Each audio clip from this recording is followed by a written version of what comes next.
সচিবালয়ে সমসাময়িক বিভিন্ন বিষয়ে সাংবাদিকদের ব্রিফ করছেন স্বরাষ্ট্রমন্ত্রী আসাদুজ্জামান খান। আমরা সরাসরি চলে যাচ্ছি সেখানে। সেই রকম একটা ব্যবস্থা করেন, তাহলে বাংলাদেশের ফ্ল্যাগ হোল্ড হয়ে গেলে আর কেউ ওখানে গুলি করবে না। আর আপনারা নিশ্চয়ই জানেন যে আমাদের সেন্ট মার্টিন যেতে হলে আমাদের টেকনাফের কাছে কিছু নাব্যতা হারিয়েছে আমাদের নাফ নদীর আমাদের পোর্শনে, কাজেই সেইখান দিয়ে আমাদের নৌ চলাচল করতে পারে না, যেতে হয় ওই মায়ানমারের অংশ দিয়ে। সেইখানে এই বিপত্তিটা করে কখনো মায়ানমার আর্মি, কখনো আরাকান আর্মি ফায়ার ওপেন করে। আমরা দোনো দলের সঙ্গেই আমরা বলে দিয়েছি যে আমাদের গুলি করলে আমরাও এরপরে পাল্টা গুলি করব।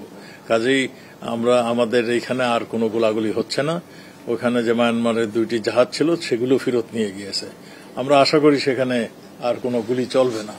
তারপরেও আমাদের যারা পার হচ্ছেন তারা সাবধানতা অবলম্বন করে চলছেন। Thank you.